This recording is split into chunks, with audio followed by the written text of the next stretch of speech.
welcome back to my channel. This is part 5 of my series of making every single chess piece in a standard chess set.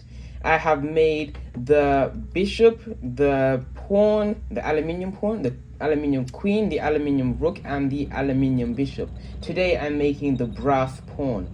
This is a very easy step as I've already made the aluminium pawn, so it's pretty much the exact same process.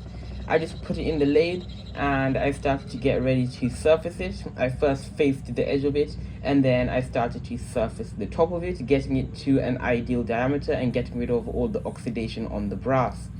So I got it to roughly 17 millimeters and now I'm just getting ready to shape it, put the grooves in it and make it the ideal shape that I'm looking for, round off the top, etc. Everything that I've already done before in the previous video.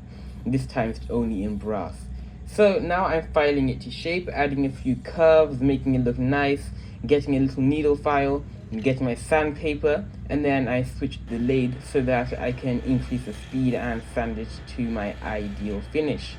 This process didn't even take that long. I'm getting faster at making all these pieces now, and I am not looking forward to making the knight. But I sand all of these up to 10,000 grit sandpaper and polish them all, except for the brass and bronze pieces, because the 10,000 grit polishes them automatically. I don't know why it doesn't do that for aluminium.